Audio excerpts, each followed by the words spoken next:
Hello friends, welcome to our YouTube channel maths वाला 3.14। Friends, आज की इस वीडियो में हम पढ़ने वाले हैं क्लास 8th के मैथ्स का चैप्टर नंबर 3, जो कि हमने पिछले वाले वीडियो में स्टार्ट कर दिया था। तो उस वीडियो में हमने आयत के गुण तक पढ़ लिए है। यदि आपने वीडियो नहीं देखा है तो डिस्क्रिप्शन में लिंक दिया गया है, वहाँ से आप वीडियो देख सकते हो। तो आगे स्टार्ट करते हैं हम आयत के बाद में वर्ग। तो वर्ग के बारे में हम जो एक दो बातें जानते हैं वो तो क्या हो सकती है, कौन कौन सी बातें हैं जो हम जानते हैं स्टार्टिंग से, कि वर्ग की चारों भुजाएं क्या होती है, बराबर, और प्रत्येक कोण क्या होता है, समकोण। इतना हम पहले से जानते हैं। तो इसकी डेफिनेशन क्या पढ़े, तो इसकी डेफिनेशन हो जाएगी, ऐसा चतुर्भुज जिसकी सभी भुजाएं बराबर माप की हो एवं प्रत्येक कोण क्या हो, समकोण। सभी भुजाएं तो क्या होगी, बराबर, और प्रत्येक कोण है वो कितने डिग्री का होगा, 90 डिग्री का। तो वो क्या कहलाएगा, वर्ग। अब वर्ग के गुण पढ़े तो वर्ग के गुण क्या क्या हैं, कि इसकी सभी भुजाएं एक तो क्या होती है, बराबर होती है, प्रत्येक कोण समकोण होता है, तो चारों के चारों कोण वो क्या होंगे, 90 डिग्री। और जो सबसे इम्पोर्टेंट है वो क्या है, कि दोनों विकर्ण बराबर, दोनों विकर्ण क्या होंगे, बराबर, एवं एक दूसरे को लंब समद्विभाजित करते हैं। आयत में तो क्या कर रहे थे, केवल आयत में तो ये आयत में हाथ तक सब बराबर था, उसमें आमने सामने भुजाएं बराबर थी, प्रत्येक कोण 90 डिग्री का था, दोनों विकर्ण बराबर थे, लेकिन एक दूसरे को केवल क्या कर रहे थे, समद्विभाजित। आयत में केवल क्या कर रहे थे, दोनों विकर्ण एक दूसरे को समद्विभाजित। लेकिन याद रखना, वर्ग में एक दूसरे को क्या करते हैं, लंब समद्विभाजित। लंब समद्विभाजित का मतलब है जहाँ पर ये दोनों एक दूसरे को प्रतिच्छेद करते हैं विकर्ण, इस इंटरसेक्ट पॉइंट या प्रतिच्छेद बिंदु पर कितने डिग्री का कोण बनाएंगे, 90 डिग्री का। कितने डिग्री का कोण बनेगा, 90 डिग्री का। तो ये याद रखना, इंटरसेक्ट बिंदु पर क्या आ जाएगा, 90 डिग्री। तो देखिए, दोनों विकर्ण बराबर एवं एक दूसरे को लंब समद्विभाजित करते हैं। तो सबसे पहले हम एक वर्ग का डायग्राम बनाएं। तो वर्ग की चारों भुजाएं क्या लेंगे, बराबर। तो ये चारों भुजाएं क्या हो गई, बराबर।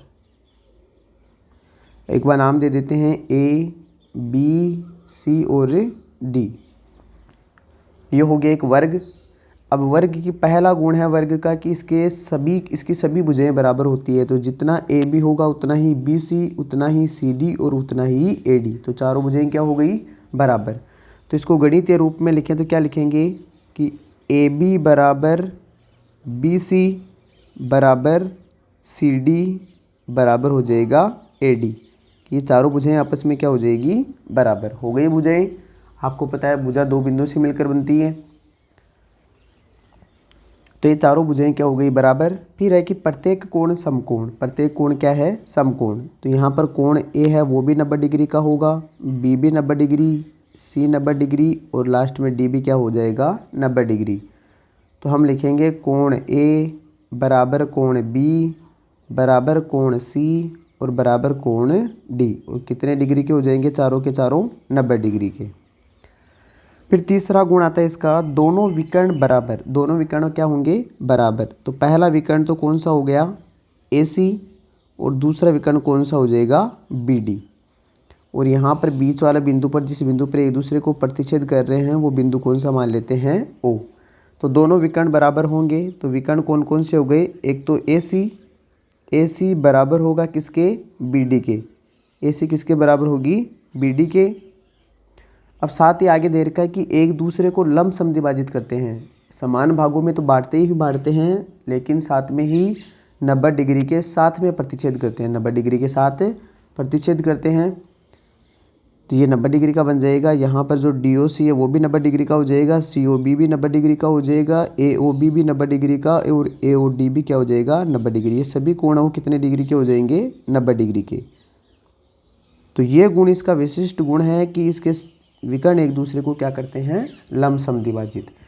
और ये भी याद रखना एक, कि जिस चतुर्भुज की चारों भुजाएं बराबर होती है, चारों भुजाएं क्या होती है, बराबर। जिस चतुर्भुज की चारों भुजाएं बराबर होगी, उनके प्रतिच्छेद बिंदु पर याद रखना हमेशा 90 डिग्री का कोण बनेगा। कितने डिग्री का, 90 डिग्री का। मतलब उनके विकर्ण एक दूसरे को लंब समद्विभाजित ही करेंगे। तो चारों भुजाएं किस किस के बराबर होती है? चारों भुजाएं एक तो वर्ग के बराबर होती है और एक किसके बराबर होती है? समचतुर्भुज की। तो वर्ग और समचतुर्भुज की चारों भुजाएं बराबर होती है, इसलिए याद रखना है इनके बारे में कि इनके विकर्ण एक दूसरे को लंब समद्विभाजित करेंगे। तो लंब समद्विभाजित करेंगे तो यहाँ पर हम लिख सकते हैं दोनों विकर्ण बराबर हो गए, और साथ में ही लिखेंगे हम कि OA बराबर OB बराबर OC बराबर OD। ये चारों अंदर वाली भुजाएं भी क्या हो गई? बराबर। और साथ ही कोण के बारे में लिख लेते हैं। साथ ही कोण AOB बराबर कोण BOC बराबर हो जाएगा कोण COD बराबर कोण AOD। और बराबर देख लेते हैं कितने डिग्री के? ये 90 डिग्री के। बस ये बातें भी ध्यान रखनी है आपको।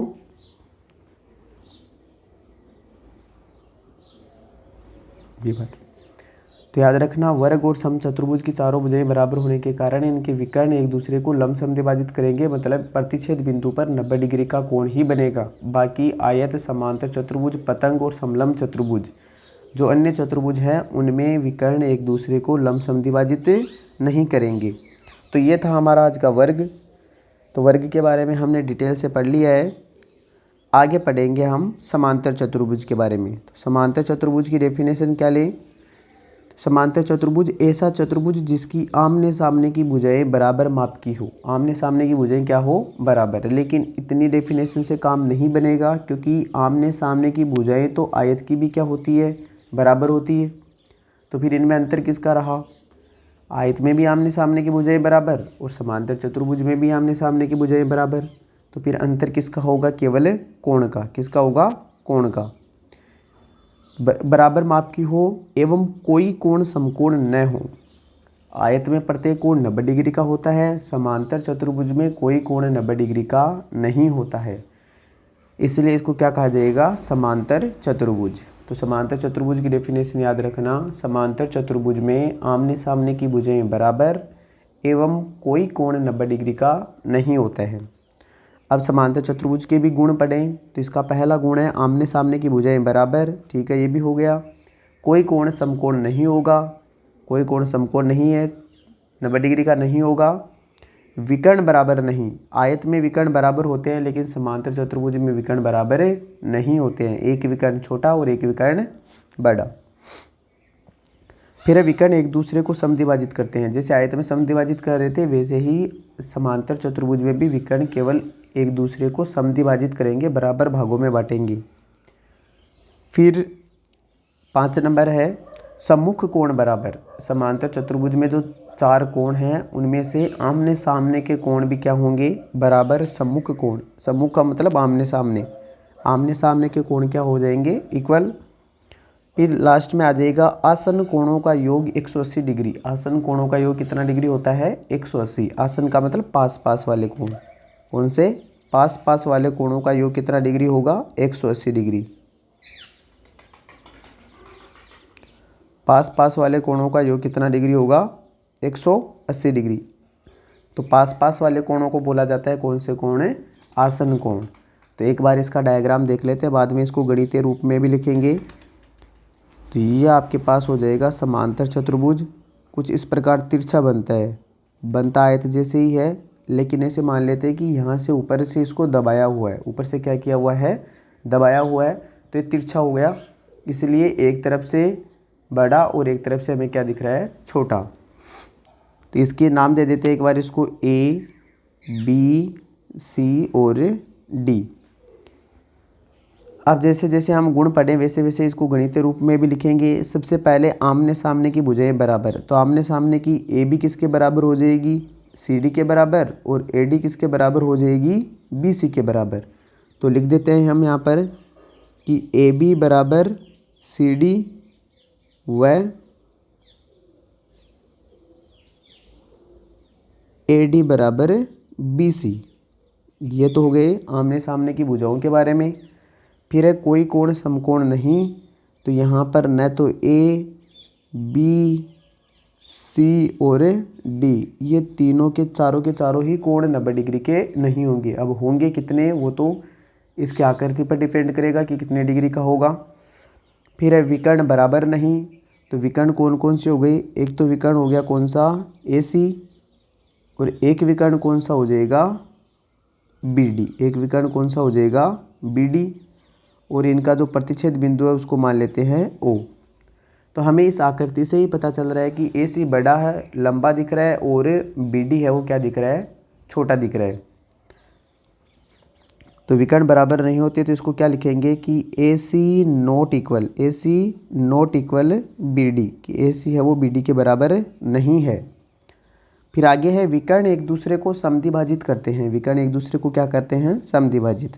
तो जितना ओ ए होगा उतना ही कौन होगा, ओ सी, और जितना आपके पास से ये देखो एक एक लाइन एक एक डॉट से तो हमने पहले ही दर्शा रखा है, ये 2 डॉट हो गए तो इसको 3 डॉट से दर्शा लेते हैं। कितने डॉट से, 3 लाइन से। ये 3 लाइन से कहने का मतलब ओ ए किसके बराबर हो जाएगा, ओ सी के बराबर, और जो ओ बी है इसको 4 लाइन से दर्शा लेते हैं, ओ बी किसके बराबर हो जाएगा, ओ डी के बराबर, क्योंकि हमने पढ़ा है कि विकर्ण एक दूसरे को समद्विभाजित करते हैं, समान भागों में बांटते हैं। तो इसके लिए क्या लिखेंगे हम कि ओ ए है वो बराबर होगा किसके लिए, ओ सी के बराबर, और ओ बी किसके बराबर हो जाएगा, ओ डी के बराबर। जबकि वर्ग और आयत में सभी चारों के चारों ही आपस में क्या थे, बराबर। लेकिन समांतर चतुर्भुज का ध्यान रखना, ओ ए है वो ओ सी के बराबर होगा, और ओ बी किसके बराबर होगा, ओ डी के बराबर। हो गए बराबर। अब है बात सम्मुख कोणों की, सबसे इम्पोर्टेंट यही बातें हैं 3। सम्मुख कोण बराबर, सम्मुख कोण का मतलब आमने सामने के कोण। अब आमने सामने के कोण ए है वो किसके बराबर हो जाएगा, सी के बराबर। ए के सामने कौन है, सी, ए के सामने कौन है, सी, तो कोण ए किसके बराबर हो जाएगा, कोण ए बराबर हो जाएगा कोण सी, और कोण बी के सामने है डी, तो कोण बी किसके बराबर हो जाएगा, डी के बराबर। तो एक बार बी को अलग दर्शा दे, इसको 2 लाइन से दर्शा देते हैं ताकि हमें डायग्राम से भी पता रहे कि बी है वो डी के बराबर है। बी किसके बराबर है, डी के। तो कोण ए है वो सी के बराबर हो जाएगा और बी है वो डी के बराबर हो जाएगा। तो ये भी इंपॉर्टेंट लाइन है, इसको ध्यान रखना, क्वेश्चन यहीं से बनेंगे। अब है आसन कोणों का योग 180 डिग्री। आसन कोण मतलब पास पास वाले कोण। ए के पास में कौन है, बी, और ए के पास में डी बी है। तो ए प्लस बी, कोण ए प्लस कोण बी का मान भी 180 डिग्री होगा, कोण ए प्लस कोण डी का मान भी 180 डिग्री होगा। तो हम इसको लिख लेते हैं एक बार कि कोण ए प्लस कोण बी बराबर कितना डिग्री हो जाएगा, 180 डिग्री। फिर आ जाएगा कोण बी प्लस कोण सी बराबर भी कितना डिग्री, 180 डिग्री। फिर हो जाएगा कोण सी प्लस कोण डी बराबर 180 डिग्री, और लास्ट में आ जाएगा कोण डी प्लस कोण ए बराबर भी कितना आ गया, 180 डिग्री। तो ये 4 युग्म बन गए हैं पास पास वाले कोणों के लिए, आसन कोणों के लिए। तो यहाँ पर ये कोण मिला के कितने डिग्री के होंगे, 180 डिग्री। तो ये दोनों इंपॉर्टेंट लाइन है, यहीं से क्वेश्चन आपके प्रश्नावली में आएंगे एक्सरसाइज में।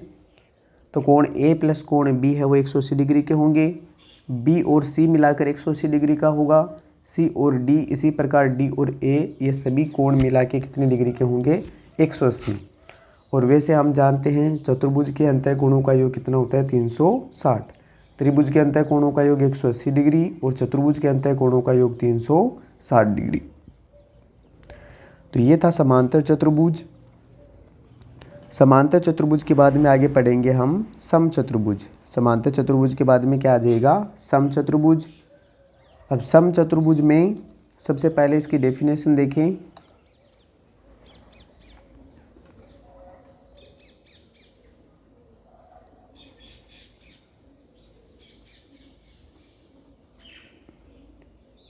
तो इसकी डेफिनेशन हो जाएगी, ऐसा चतुर्भुज जिसकी सभी भुजाएं बराबर माप की हो। ऐसा चतुर्भुज जिसकी सभी भुजाएं क्या हो, बराबर माप की।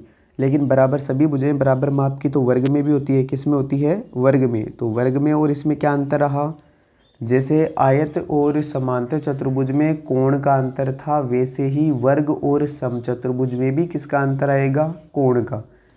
वर्ग में सभी कोण 90 डिग्री के होते हैं, लेकिन समचतुर्भुज में सभी कोण 90 डिग्री के नहीं होते। तो यहाँ लिखेंगे हम कोई कोण समकोण न हो, कोई कोण समकोण न हो। तो समचतुर्भुज की डेफिनेशन क्या हो गई? सभी भुजाएं बराबर लेकिन कोई कोण समकोण नहीं। फिर है समचतुर्भुज के गुण। अब समचतुर्भुज के गुण क्या क्या हो जाएंगे? सबसे पहले तो सभी भुजाएं बराबर होती है, ठीक है, सभी भुजाएं बराबर होती है इसकी। कोई कोण समकोण नहीं होता, 90 डिग्री का नहीं होगा, इसके अलावा कुछ भी हो सकता है। फिर विकर्ण बराबर नहीं होंगे, तिरछी आकृति बनेगी तो विकर्ण बराबर नहीं होंगे, क्योंकि विकर्ण तो केवल वर्ग और आयत के ही बराबर होते हैं। सबसे इम्पोर्टेंट लाइन है 2 लाइन कि विकर्ण एक दूसरे को लमसम विभाजित करते हैं। जैसे वर्ग में लमसम विभाजित कर रहे थे, वैसे ही समचतुर्भुज में भी लमसम विभाजित करेंगे, क्योंकि मैंने ऊपर बताया है कि जिनकी चारों भुजाएं बराबर होती है, जिस चतुर्भुज की चारों भुजाएं बराबर होती है उसके विकर्ण एक दूसरे को लमसम विभाजित ही करेंगे। तो समचतुर्भुज की भी चारों भुजाएं बराबर होती है, इसलिए इसके विकर्ण भी एक दूसरे को कितने डिग्री पर? 90 डिग्री पर प्रतिच्छेद करेंगे। फिर सम्मुख कोण बराबर होते हैं, सम्मुख कोण क्या होते हैं? बराबर। और आसन कोणों का योग 180 डिग्री होता है, ये भी इम्पोर्टेंट है। आसन कोणों का योग भी क्या होता है? 180 डिग्री। तो इसका डायग्राम भी देख लेते हैं एक बार। ये भी तिरछा ही बनेगा, लेकिन भुजाएं चारों की चारों भुजाएं क्या होगी? बराबर। चारों की चारों भुजाएं क्या होती है इसकी भी? बराबर।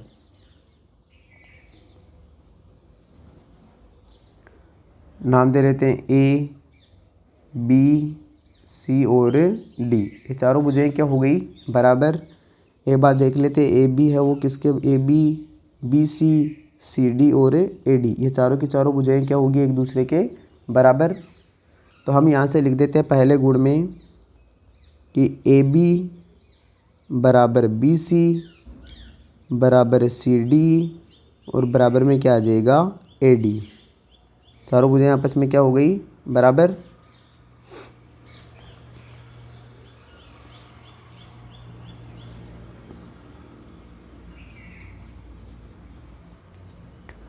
फिर कोई कोण समकोण नहीं, तो ये सभी कोण है वो क्या क्या होंगे? अलग अलग माप के होंगे सभी कोण।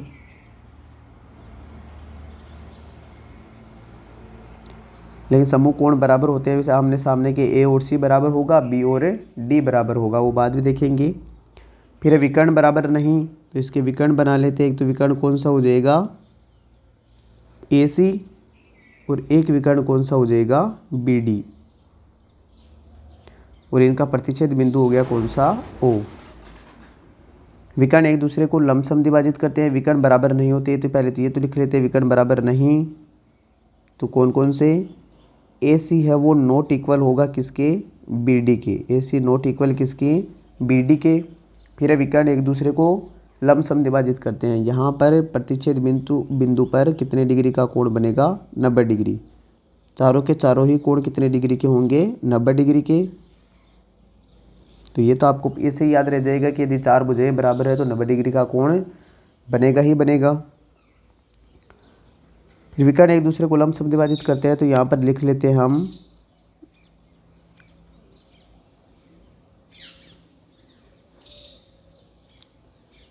एक तो हो जाएगा ओ ए। ओ ए किसके बराबर हो जाएगा? ओ सी के बराबर। और ओ बी किसके बराबर हो जाएगा? ओ डी के बराबर। तो ओ ए बराबर ओ सी और ओ बी बराबर हो जाएगा किसके? ओ डी के, क्योंकि तिरछा है, इसके चारों भुजाएं बराबर नहीं होगी अंदर वाली। और साथ में और क्या क्या बराबर है इसमें वो भी देख लेते हैं। साथ ही 90 डिग्री के कोण भी लिख लेते हैं। साथ ही कोण ए ओ बी बराबर कोण बी ओ सी बराबर कोण सी ओ डी और बराबर कोण ए ओ डी।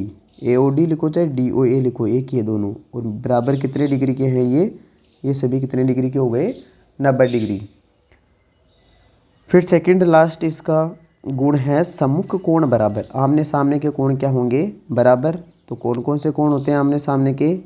कोण ए है वो किसके बराबर होगा? कोण सी के बराबर। और कोण बी किसके बराबर होगा? कोण डी के बराबर। ये हो गए सम्मुख कोण, आमने सामने के कोण बराबर होंगे।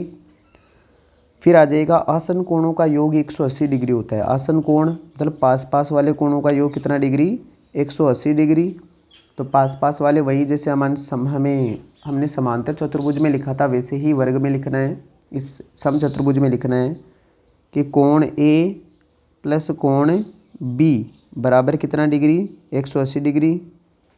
फिर आ जाएगा कोण बी प्लस कोण सी बराबर 180 डिग्री। फिर कोण सी प्लस कोण डी बराबर भी कितना होगा, 180 डिग्री। और लास्ट में आ जाएगा कोण ए प्लस कोण डी बराबर भी कितना डिग्री हो जाएगा, 180 डिग्री। हो गए ये चारों के चारों कोण भी कौन से हो गए, ये आसन कोण। तो आसन कोणों का योग याद रखना हमेशा 180 डिग्री होता है। ये सत्य असत्य में क्वेश्चन आता है आपसे, सम्मुख कोण बराबर होते हैं लेकिन उसमें दे देता है सम्मुख कोणों का योग 180 डिग्री होता है, तो हमारा आंसर क्या हो जाएगा, गलत। हम बोलेंगे असत्य है, सम्मुख कोण तो आपस में क्या होते हैं, बराबर होते हैं। सम्मुख कोण तो आपस में क्या होंगे, बराबर।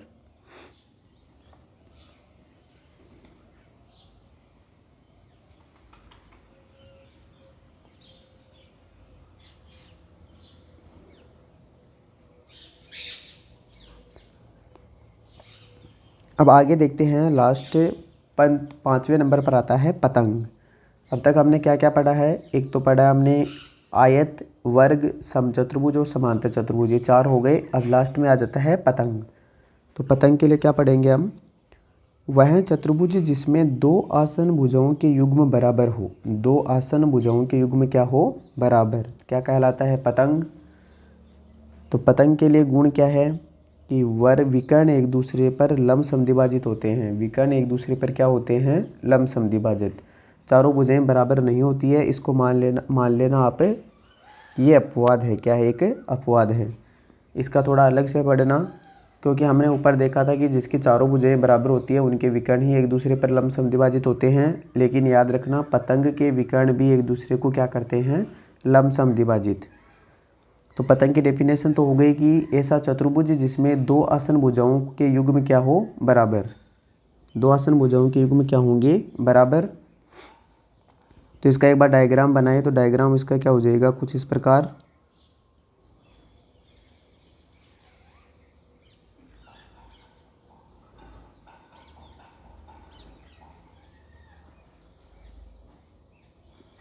ये पतंग की आकृति बन गई, इसको नाम दे लेते हैं हम ए, बी, सी और डी, हो गए। तो इसके डेफिनेशन में लिखा हुआ है कि 2 आसन भुजाओं के युग्म बराबर, 2 आसन भुजाओं के युग्म बराबर।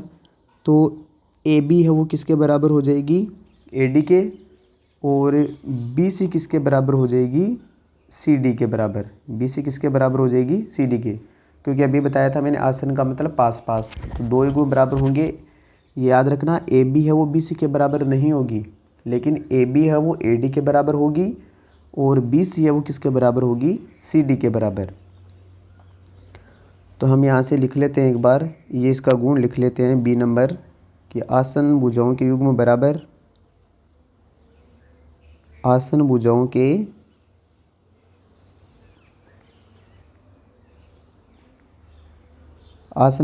युग्म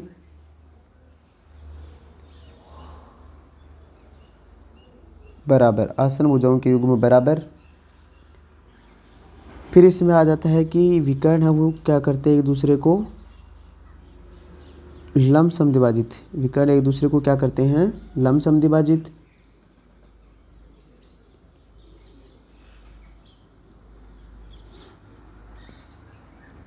एक मिनट,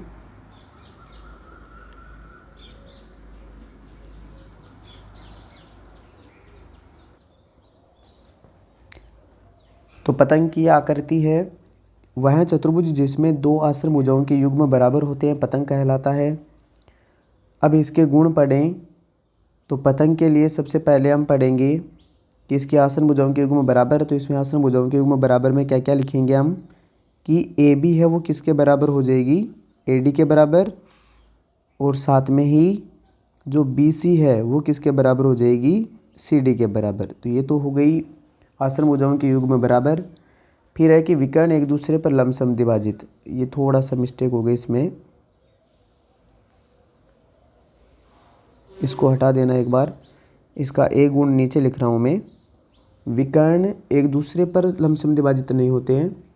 एक दूसरे पर लंब तो होते हैं लेकिन समद्विभाजित नहीं होते। तो विकर्ण एक दूसरे पर लंब होते हैं, इतना ही लिखना है केवल आप एक बार। विकर्ण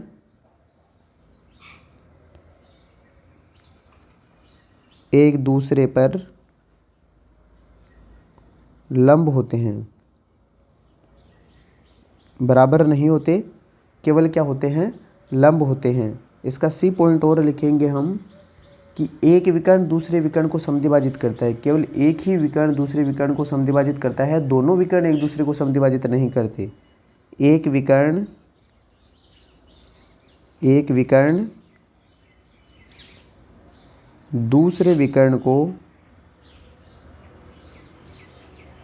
समद्विभाजित करता है।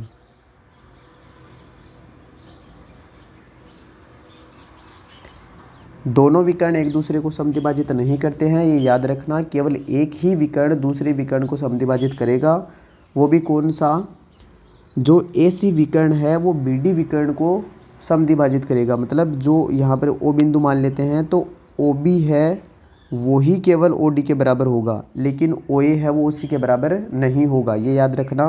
विकर्ण एक दूसरे पर लंब होते हैं तो यहाँ पर बीच में कितने डिग्री का कोण बन जाएगा, 90 डिग्री का। याद रखना है बीच में कितने डिग्री के हो गए यहाँ पर, 90 डिग्री के। सभी कोण 90 डिग्री के होंगे।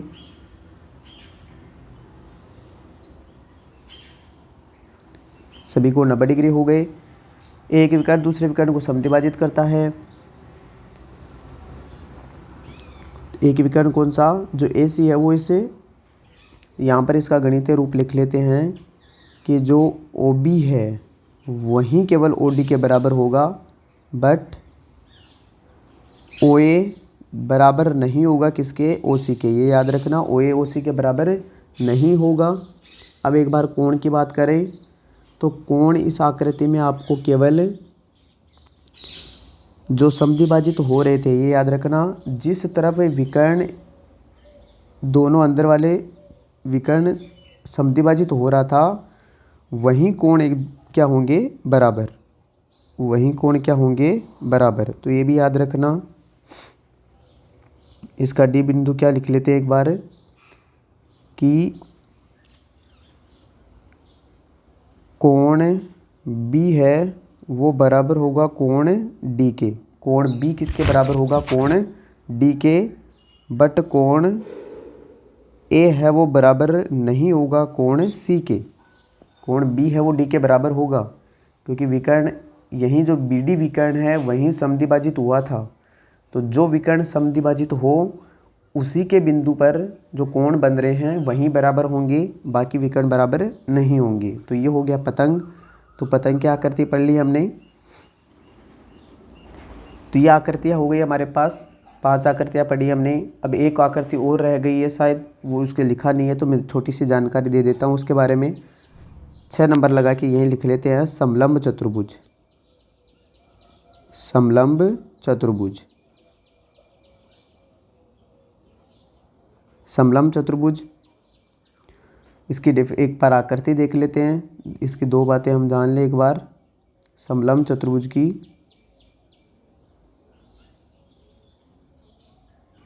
ये मान लेते हैं समलंब चतुर्भुज ABC और D। ये क्या है, एक समलंब चतुर्भुज है जिसमें AB है वो CD के समांतर होगी। मतलब दो भुजाओं की युग्म क्या होंगे, समांतर। लेकिन AD है वो BC के समांतर नहीं होती है। समलंब चतुर्भुज के बारे में है नहीं, लेकिन क्वेश्चन 1-2 दे रखे हैं तो उसके बारे में एक बार जानकारी ले ले छोटी सी। समलंब चतुर्भुज में एक भुजा, 2 भुजाओं की युग्म है वो समांतर होते हैं। जैसे AB है वो किसके समांतर होगी, AB है वो समांतर होगी CD के। AB समांतर है किसके, CD के। तो ये समलंब चतुर्भुज है। और इसके जो कोण हैं, इसके कौन से कोण के बारे में इसका जो कोण B और कोण C है, कोण B और कोण C है वो कितना डिग्री का होगा, मिला के 180 डिग्री। कोण B और कोण C कितने डिग्री के हो जाएंगे, 180 डिग्री के। तो इसके बारे में इतनी सी जानकारी और लेंगे, बाकी क्वेश्चन आएगा तो उसमें लेंगे, यहाँ जगह नहीं इतनी। अब एक बार देख लेते हैं हम इम्पोर्टेंट फार्मूलाज, मतलब इम्पोर्टेंट सूत्र देख लेते हैं। इसमें 4 ही सूत्र है आपके प्रश्नावली में, चारों सूत्र आपको याद रखने हैं, लेकिन आपको याद केवल एक ही फार्मूला करना है, उसके बाद में तो सभी ऐसे याद हो जाएंगे। सबसे पहले है समबाहुभुज के अंतःकोणों का योग। सबसे पहले कौन सा आ जाएगा? समबाहुभुज के अंतःकोणों का योग। तो समबाहुभुज के अंतःकोणों का योग क्या हो जाएगा? n-2 गुणा 180 डिग्री, n-2 गुणा 180 डिग्री। फिर है समबाहुभुज के प्रत्येक अंतःकोण का मान। यदि नाम किसका आ जाए? प्रत्येक का, प्रत्येक का नाम आते ही आपको बटे में क्या लगा देना है? n। फॉर्मूला ऊपर वाला ही रहेगा, लेकिन बटे में क्या लग जाएगा? n। फिर 3 नंबर पर है समबाहुभुज के बाह्य कोणों का योग। समबाहुभुज के बाह्य कोणों का योग 360 डिग्री, ये फिक्स होता है। क्या होता है ये? फिक्स। चाहे कैसा भी बहुभुज हो, चाहे त्रिभुज हो, चाहे चतुर्भुज हो, चाहे पंचभुज हो, चाहे कितनी भी भुजाओं का हो, 10 भुजा का हो, चाहे 12 भुजा का बहुभुज हो, उसमें बाह्य कोणों का योग फिक्स होता है कितना? 360 डिग्री। फिर है समबाहुभुज के प्रत्येक बाह्य कोण का मान। प्रत्येक बाह्य कोण का मान, नाम प्रत्येक का आ गया तो प्रत्येक के लिए आप बटे में क्या लगा देना? n। ऊपर 360 ही रहेगा, लेकिन बटे में क्या लग जाएगा? n। तो ये 4 फॉर्मूला है। सबसे पहले n-2 गुणा 180 डिग्री, फिर n-2 गुणा 180 बटे n, फिर 360 डिग्री और 360 डिग्री बटे n। तो ये फॉर्मूले हो गए। आशा करता हूँ कि वीडियो आपको अच्छा लगा होगा, समझ में आ रहा होगा। यदि आपने अभी तक वीडियो को लाइक और चैनल को सब्सक्राइब नहीं किया है तो ये जल्दी से कर लें। अब यहाँ पर नीचे लिखा हुआ है कि यहाँ n भुजाओं की संख्या है। n क्या है? भुजाओं की संख्या। मान लेते हैं त्रिभुज है, तो त्रिभुज के लिए n का मान कितना हो जाएगा? 3। चतुर्भुज है तो n का मान कितना हो जाएगा? 4। पंचभुज है तो n का मान कितना हो जाएगा? 5। तो यहाँ पर n है वो भुजाओं की क्या है? संख्या। n क्या है? यहाँ पर भुजाओं की संख्या है।